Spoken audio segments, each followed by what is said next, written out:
So hello everyone, welcome to our channel Vaishnav Adhikari always educational. बहुत दिनों बाद ये वीडियो आ रहा है क्योंकि मेरा हेल्थ कंडीशन अच्छा नहीं है। मेरा मम्मी का भी हेल्थ कंडीशन अच्छा नहीं है, लेकिन फिर भी एक रिक्वेस्ट आया था कि बाइवेरिएट एनालिसिस के ऊपर सिंपल कोरिलेशन एंड रिग्रेशन की वीडियोस आप अपलोड करना स्टार्ट करो सर। तो उसी रिक्वेस्ट के लिए मैं ये वीडियो डाल रहा हूँ। और मुझे ऐसे ही बोलते रहिएगा कि आपको कौन कौन सा टॉपिक पे वीडियो चाहिए, उसको मैं स्टार्ट करूँगा और उसको मैं फिनिश करूँगा। ठीक है, तो डेफिनेटली मैं आज स्टार्ट करने वाला हूँ सिंपल कोरिलेशन एंड रिग्रेशन। इसमें मैं जो आज करने वाला हूँ वो होगा इंट्रोडक्शन। यहाँ पे मैं लिख दिया हूँ कि टुडेज टॉपिक क्या होने वाला है। Introduction about correlation and regression, scatter diagram and different types of correlation, इसके बारे में हम आज डिस्कस करने वाले हैं। तो चलते हैं फर्स्ट जो हमारे लिए टॉपिक है, introduction about correlation and regression. ठीक है, तो ये होता क्या है, इसके ये section a simple correlation and regression bivariate analysis, ये पूरा जो चैप्टर है इसके अंदर आता है। ये बेसिक है बाइवेरिएट एनालिसिस के ऊपर। ठीक है, तो कोरिलेशन के बारे में मैं जानूंगा, लेकिन उससे पहले मैं आपको बताऊंगा कि व्हाट इज बाइवेरिएट डेटा। ठीक है, बाइवेरिएट डेटा क्या है। ठीक है, अब उसके लिए मैं आपको बताऊंगा कि आपको बुक का पीडीएफ मिल जाएगा इस डिस्क्रिप्शन बॉक्स में, या आपके पास अगर हार्ड कॉपी है तो उसका बुक को खोल के रखिए। मैं कुछ अब बातें आपको बता देता हूँ। ठीक है, देखिएगा, यहाँ पे मैं आपको थोड़ा सा बताने की कोशिश कर रहा हूँ कि यहाँ पे ये जो है, यहाँ पे ये टोटल चीज़ है जो आपको पढ़ना है। इसको आप स्क्रीनशॉट भी ले सकते हो। यहाँ से यहाँ तक आपको मार्क करना है। अब पढ़ना है, मैं आपको बताता हूँ थोड़ा सा। देखो, ये भी मार्क करना है। ठीक है, ये भी थोड़ा सा मार्क करना है। मैं और थोड़ा सा करीब दिखा देता हूँ। तो यहाँ से ये मार्क करना है। अब मैं आपको बताता हूँ कि इसमें बता क्या रहा है। बोल रहा है कि firstly we want to study the nature and extend of association. ठीक है, तो ये तो कोरिलेशन के बारे में बता रहा है, लेकिन उससे पहले मैं थोड़ा सा बाइवेरिएट डेटा के बारे में बताता हूँ। What is bivariate data. Bivariate data मतलब होता क्या है एक्चुअली। इसके अंदर आपको एक ग्रुप ऑफ इंडिविजुअल होता है। आप इसमें नोट कर सकते हो, अगर आप कॉपी लेके रेडी हो तो इस पर आप नोट कर सकते हो। Data on two variables recorded simultaneously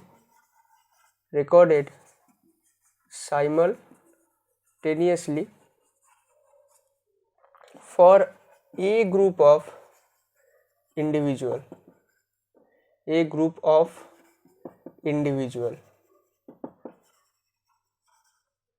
ठीक है, are called बाइवेरिएट डेटा। तो एक्चुअली बाइवेरिएट डेटा होता क्या है, पहले तो ये आपको देखना है। ये बेसिक है, बाइवेरिएट डेटा आपको पता होना चाहिए। उसके बाद हम कोरिलेशन और रिग्रेशन जानेंगे।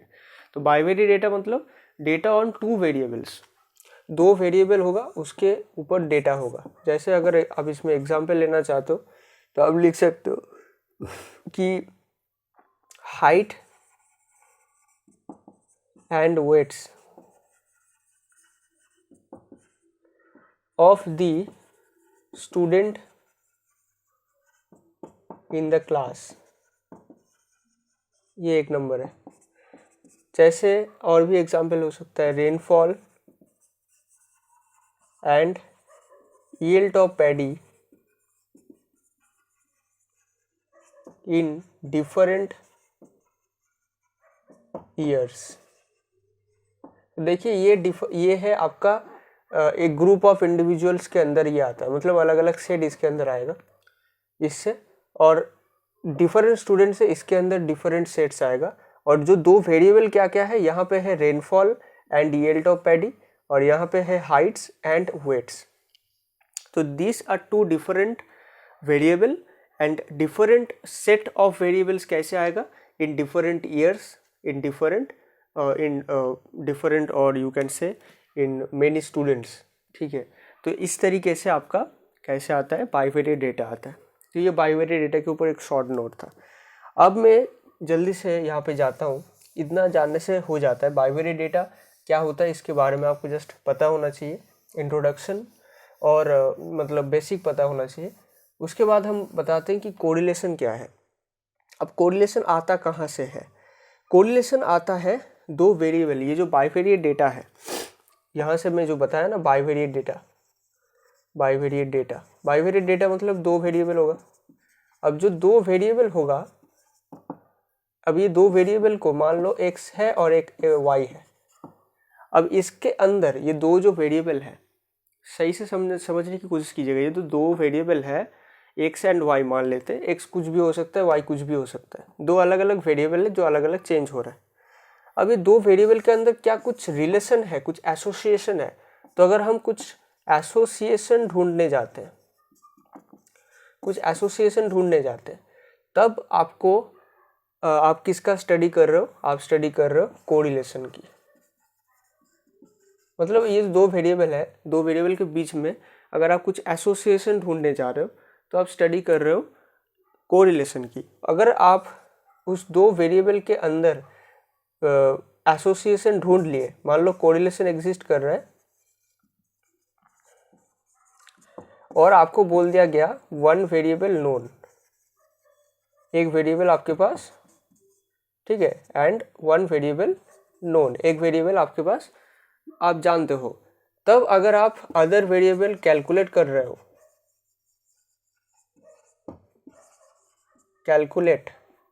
अगर आप जो अदर वेरिएबल है उसको अगर आप कैलकुलेट कर रहे हो, अदर वेरिएबल कैलकुलेट, तो ये जो आप कर रहे हो, ये जो स्टडी कर रहे हो, इसको हम बोलते हैं रिग्रेशन। तो रिग्रेशन क्या है मैं आपको एक्सप्लेन किया, कोरिलेशन क्या है मैं आपको एक्सप्लेन किया सिंपल भाषा में। और जो मैं आपको बताया कि यहाँ पे जो आपको फिर से मैं दिखा रहा हूँ, यहाँ पे जो आपको अंडरलाइन करना है, सही से देखना, ये वाला और ये वाला, इसके अंदर यही लिखा हुआ है, आप पढ़ लीजिएगा बहुत आसानी से, आसान सा लैंग्वेज में ये लिखा हुआ है। उसके बाद एक चीज़ आता है कि जो बेसिक है कि जो सेकेंड पैरा में लिखा हुआ है, मैं आपको दिखाया, पढ़ के मैं बता देता हूँ। When there are data for a considerably large number of individuals, they are summarized in a two-way frequency table। अब कौन सा frequency table की बात कर रहा है? नेक्स्ट पेज में है, this is the frequency table. ऐसे तरीके से फ्रीक्वेंसी टेबल में देखो ये रेंज लिखा हुआ है, अलग अलग रेंज देके यहाँ पे बताया गया है। और उस अलग अलग क्योंकि ये क्या है, एक्स है वाई है, दो वेरिएबल है ना, तो एक वेरिएबल का रेंज है और दूसरा वेरिएबल का ये रेंज है, ये वाला, ठीक है। दूसरा वेरिएबल का रेंज यहाँ पे है और एक वेरिएबल का रेंज यहाँ पे है। तो अलग अलग वेरिएबल का रेंज हो गया, अलग अलग फ्रीक्वेंसी होगा। इसका एक यहाँ पे 0-1 के बीच में और यहाँ पे 0-1 के बीच में F11 है। सेम तरीके से 1 और 2 के बीच में 1-2 है। मतलब जब इसके अंदर जा रहे हैं तो यहाँ पे ऐसे जा रहा है, तो यहाँ पे 1, यहाँ पे 2, तो यहाँ पे 1 2, यहाँ पे 1, यहाँ पे 3 1 3 F13 ऐसे चलेगा। सेम तरीके से नेक्स्ट रो में, सेम तरीके से नेक्स्ट रो में, इस तरीके से हम इसको बढ़िया तरीके से सजा लेते हैं। अगर बहुत बड़ा इंडिविजुअल होगा, यहाँ पे लिखा हुआ है अगर लार्ज नंबर ऑफ इंडिविजुअल होगा तब हम उसको टू वे फ्रीक्वेंसी टेबल, इसको हम बोलते हैं टू वे फ्रीक्वेंसी टेबल। इस तरीके से यहाँ पे एक तरीके से एक वेरिएबल का रेंज अलग अलग रेंज होगा, x0 से x1, x1 से x2 इस तरीके से, और यहाँ पे y0 से y1, y1 से y2 ऐसे, ठीक है। अच्छा, अब हम यहाँ पे ख़त्म कर दिए introduction of correlation and regression. ये इंट्रोडक्शन है, ये बेसिक चीज़ है एकदम, ये जो मैं आपको बोर्ड में दिखाया। उसके बाद हम नेक्स्ट पार्ट में जाएंगे, this is called scatter diagram. What is scatter diagram मैं आपको सिंपल भाषा में बता देता हूँ, और मैं आपको बताता हूँ कि आप एक अच्छी तरीके से तैयार कर लीजिएगा short note on scatter diagram, क्योंकि ये आता है, ठीक है। स्कैटर डायग्राम के ऊपर एक शॉर्ट नोट आप तैयार कर लीजिएगा, क्योंकि ये क्वेश्चन आता है। कहाँ से आपको ये तैयार करना है, इसका आंसर कहाँ से मिलेगा? इसका आंसर नीचे मिलेगा, सारा PDF आपको डिस्क्रिप्शन बॉक्स में मिल जाएगा। तो this is the scatter diagram और डॉट डायग्राम इसको बोला जाता है, ठीक है। यहाँ पे ये लिखा हुआ है। अब मैं आपको थोड़ा सा एक्सप्लेन करता हूँ कि व्हाट इज स्कैटर डायग्राम। तो scatter diagram is a diagrammatic representation of bivariate data. Bivariate data है, मान लो दो वेरिएबल है x एंड y, दो वेरिएबल है अलग अलग, और ये क्या है, बाइवेरिएट डेटा है, बाइवेरिएट डेटा। अभी दो वेरिएबल को अगर हम सही से सुनिएगा, taking two mutually perpendicular axis और you can say straight line, अलग अलग म्यूचुअली परपेंडिकुलर स्ट्रेट लाइन, यहाँ पर परपेंडिकुलर स्ट्रेट लाइन है, म्यूचुअली परपेंडिकुलर, ये इसके ऊपर परपेंडिकुलर है, ये इसके ऊपर परपेंडिकुलर है, this is called mutually perpendicular straight lines. ऐसे लिया जाता है। उसके बाद एक इस पर्टिकुलर स्ट्रेट लाइन पे एक वेरिएबल को रखा जाता है और दूसरे में दूसरे को, ठीक है। उसके बाद जो भी आपके पास डेटा है उस डेटा को इसमें पुट करना है। पुट करने के बाद आपको कुछ एक ऐसे इसको हम बोलते हैं डॉट डायग्राम। मतलब आपको क्या करना है, जस्ट डेटा पुट करने के बाद जो आएगा, जो पर्टिकुलर कोऑर्डिनेट आएगा उसको एक डॉट से रिप्रेजेंट करना है और डॉट के रिप्रेजेंट करने के बाद आपको कुछ एक ऐसे मिलेगा, कुछ एक मिलेगा। अब ये मिलने के बाद इसका फ़ायदा क्या है, इसका फ़ायदा मैं बाद में जाके बताता हूँ, लेकिन कुछ ऐसा एक मिलेगा ना। तो this diagram is called dot diagram या स्कैटर डायग्राम, ठीक है। फिर से मैं यहाँ पे जो लिखा हुआ है थोड़ा सा एक्सप्लेन कर रहा हूँ। Taking two mutually perpendicular straight line as axis of reference, ठीक है, as axis of reference for X and Y, each pair of given values can be plotted as a point in the graph paper. एक पॉइंट के आकार में इसको रखा जाएगा। The figure obtained when all the in pairs of values, in pairs of values क्या बोला जा रहा है, ध्यान से सुनिएगा, इन पेयर्स ऑफ वैल्यूज मतलब कुछ ऐसा होगा x1 y1 x2 y2 ऐसे तरीके से xn yn ऐसे पेयर रहेगा। इसको ही तो हम बाइवेरिएट डेटा बोलते हैं, क्योंकि अलग अलग वेरिएबल, दो वेरिएबल है और अलग अलग सेट बन रहा है, एन सेट्स बन रहा है, एन सेट्स बन रहा है और वेरिएबल कितना है, 2 वेरिएबल है। तो दिस इज कॉल्ड, मान लो ऐसे कुछ आपके पास डेटा रेडी है, तो यहाँ पे आप x1 रखोगे। मान लो अगर मैं इसकी बात करूँ तो मान लो ये x1 y1 है, तो आप इतना x1 रखें यहाँ पे, दिस इज कॉल्ड x1, और यहाँ पे आप इतना क्या रखें, y1। इस तरीके से x2 y2, इस तरीके से x3 y3 ऐसे पुट करके कुछ ऐसा एक आकार मिलेगा। जो आकार मिलेगा, जो प्लॉट आपके पास मिल रहा है, उसको ही हम बोलते हैं स्कैटर डायग्राम, ठीक है। अब स्कैटर डायग्राम बना के हमारा फ़ायदा क्या है, इसके बारे में मैं डिस्कस करूँगा, क्योंकि ये भी इम्पोर्टेंट है। From a scatter diagram one can know the nature and the intensity of association, ठीक है। दो चीज़ है, एक क्या है, स्कैटर डायग्राम से क्या पता चलता है, स्कैटर डायग्राम से क्या पता चलता है, नेचर, एक मिनट, क्या पता चलता है, nature and intensity, nature and intensity of A correlation, you can से it association, association word use कीजिए, कोरिलेशन जहाँ मन चाहे वहाँ यूज नहीं होता है, वो मैं बाद में बताऊंगा। तो एसोसिएशन वर्ड को आप यूज कर सकते हो कहीं पे भी। तो कोई भी एक एसोसिएशन कितना ज़्यादा इंटेंस है और कितना उसका मतलब उसका नेचर कैसा है, नेचर इन द सेंस कि वो पॉजिटिवली कोरिलेटेड है या नेगेटिवली कोरिलेटेड है या ज़ीरो कोरिलेटेड है, ठीक है। ऐसा मैं बाद में जाके बताऊंगा टाइप्स ऑफ कोरिलेशन के अंदर। तो उस पर्टिकुलर उसको बता रहा है कि वो कैसा नेचर के है और वो कैसे इंटेंसिटी का है, इंटेंसिटी अच्छा है, हाई है या लो है। तो इस तरीके की इंटेंसिटी लो वाला क्या होगा, ज़्यादा मतलब ऐसे गैप होगा, और जो इंटेंसिटी हाई वाला होगा वो एकदम ऐसे ऐसे ऐसे ऐसे इंटेंस्ड होगा। तो इस तरीके से हम बता सकते हैं कि ये हाई इंटेंसिटी वाला है और ये लो इंटेंसिटी वाला है, ठीक है। तो इसको हम ऐसे बता सकते हैं, ठीक है। तो इससे हमें क्या पता चलता है स्कैटर डायग्राम से। तो डेफिनेटली शॉर्ट नोट पे आप इस पर्टिकुलर पॉइंट को ज़रूर से इंक्लूड कीजिएगा कि स्कैटर डायग्राम से हमें पता क्या चलता है, nature and intensity of association. कोई भी एक एसोसिएशन का नेचर पता चलता है, इंटेंसिटी पता चलता है, ठीक है। अच्छा, इसके बाद हम लास्ट पार्ट पे जाएंगे जहाँ पे हम कोरिलेशन के बारे में थोड़ा सा जान लेंगे, क्योंकि रिग्रेशन उसके बाद हम करेंगे।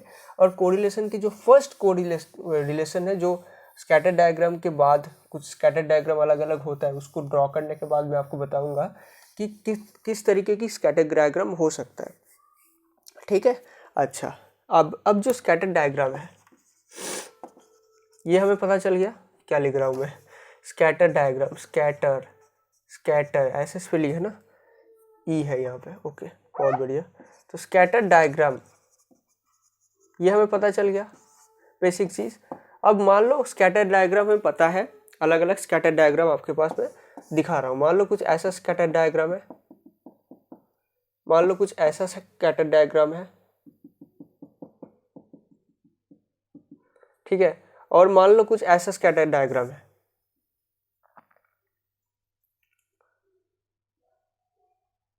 और मान लो कुछ ऐसा है।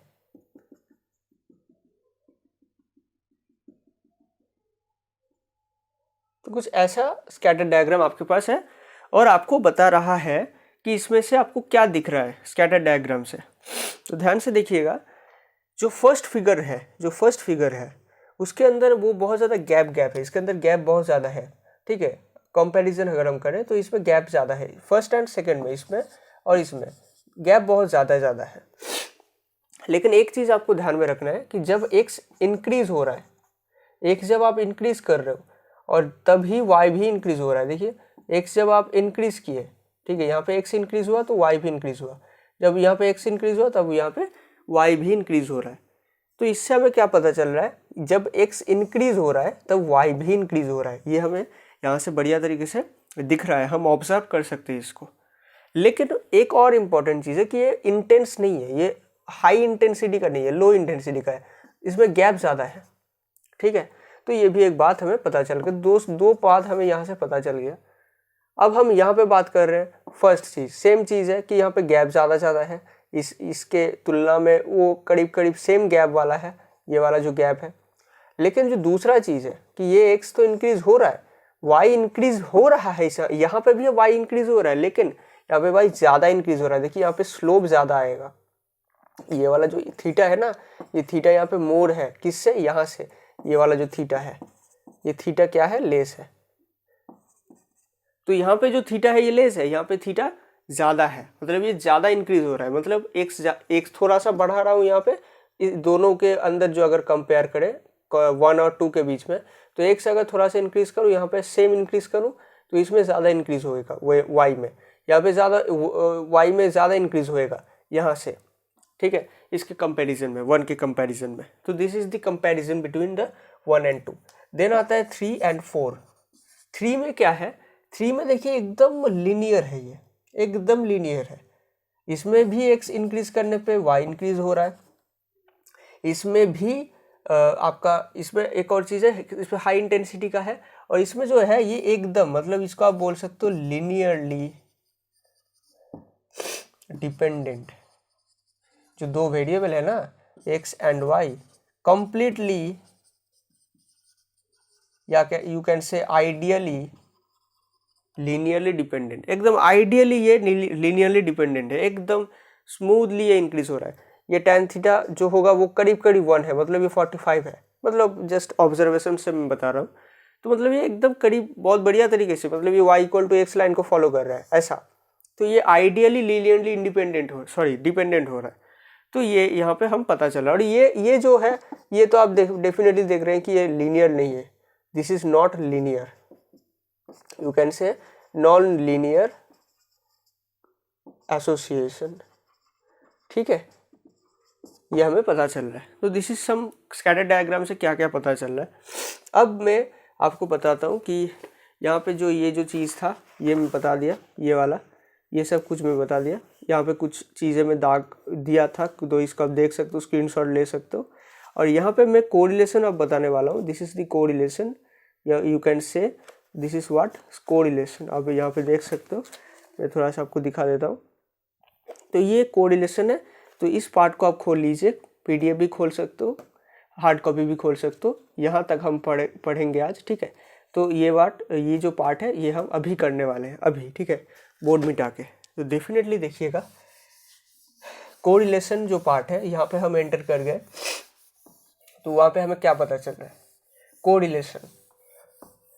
तो मैं पहले ही बोल चुका हूँ, what is correlation. By correlation we mean the association और इंटरडिपेंडेंस बिटवीन टू वेरिएबल्स।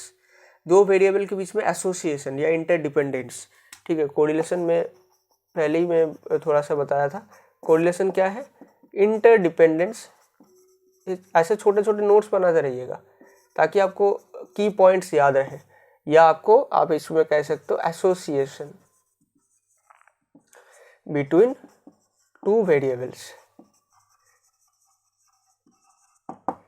ठीक है, दिस इज कॉल्ड कोरिलेशन। अब देखिए, if two variables be so related then that a change in the magnitude of one of them is accompanied by a change in the magnitude of the other, they are said to be correlated। तो correlated मतलब क्या होगा, मान लो एक variable की जो change हो रहा है, उस वेरिएबल की चेंज से जो अदर वेरिएबल जो एक ही साथ में है, दो अलग अलग मतलब एक बाइवेरिएट डेटा के अंदर जो अलग अलग दो वेरिएबल है, एक वेरिएबल को मैं अगर थोड़ा सा चेंज कर रहा हूँ तो दूसरा वेरिएबल अगर चेंज हो रहा है तो उसको हम बोलेंगे कि they are correlated, the two variables are correlated.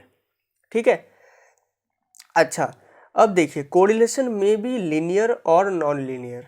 तो कोरिलेशन क्या क्या हो सकता है, मैं जो टाइप्स ऑफ कोरिलेशन के अंदर घुस गया, एक होता है लीनियर और दूसरा होता है नॉन लीनियर, जो मैं पहले ही थोड़ा सा एक्सप्लेन किया कि कौन सा लीनियर हो सकता है, कौन सा नॉन लीनियर हो सकता है।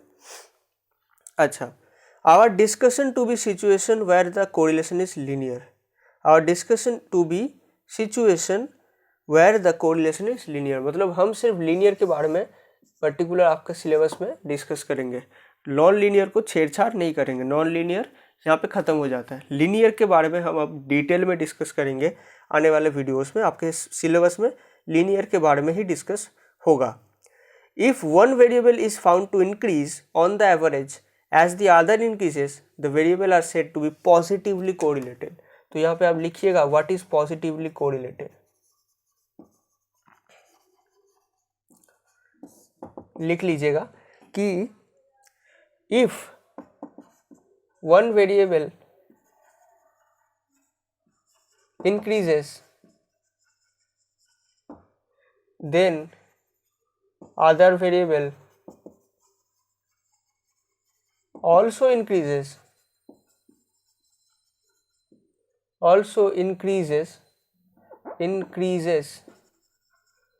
this type of correlation is called positively correlation, or the two variable are positively correlated। ठीक है, इसको हम बोल सकते हैं, तो this is called positively correlated. अब हम सेम तरीके से बोल सकते हैं व्हाट इज नेगेटिवली कोरिलेटेड। यहाँ पे मैं इसको ही मिटा देता हूँ ताकि मुझे दूसरी बार लिखना ना पड़े। तो व्हाट इज नेगेटिवली कोरिलेटेड लिख लीजिएगा दूसरी बार। If one variable increases then other variable decreases, अगर ये डिक्रीज होता है, ठीक है, you can say strictly decreases, this type of correlation is called negatively correlated. Negatively correlation, this type of correlation is called negatively correlation, और you can say negative correlation, and the two variables are negatively correlated. ठीक है, this is the negatively correlation. अब important बात आता है zero correlation.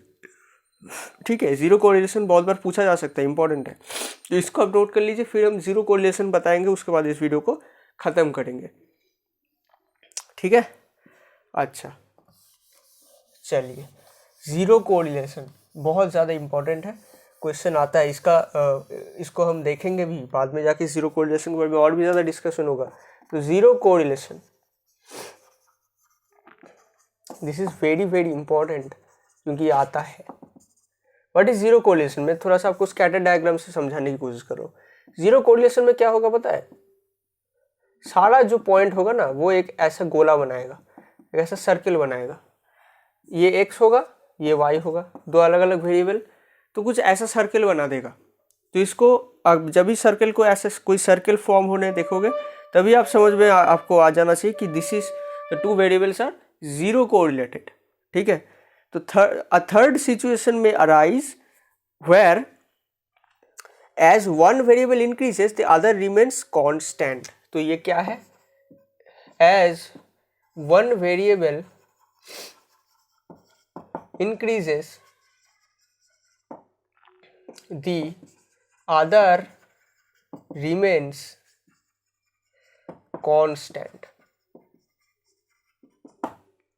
Constant, तब हम बोल सकते हैं this is case of zero correlation, this is case of zero correlation.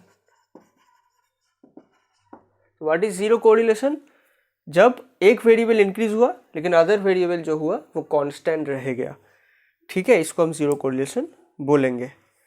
And the variables are said to be in uncorrelated, and ये भी इंपॉर्टेंट है, एंड द वेरिएबल्स, तो जीरो कोरिलेटेड ऐसा वर्ड नहीं यूज होता है जो मैं गलती से बता दिया, इसमें कैसा वर्ड यूज होगा? Uncorrelated. The variables are and the variables are said to be uncorrelated, ठीक है। This is the topic, today's topic यहाँ पे एंड हो रहा है। बहुत बड़ा वीडियो हो गया, बहुत डिटेल में एक्सप्लेन किया। आने वाले दिनों में ये भी चलता रहेगा और डिफरेंशिएशन जो मैं किया था वो भी चलता रहेगा। और आप जो भी वीडियो आप मांग रहे हो वो मांगते रहिए, आपका जो भी टॉपिक ज़रूरी है उसके ऊपर मैं वीडियो अपलोड करता रहूँगा ताकि आपका पढ़ाई में कोई इंटरप्शन ना हो पाए, ठीक है। मिलते हैं नेक्स्ट वीडियो में, तब तक के लिए गुड बाय।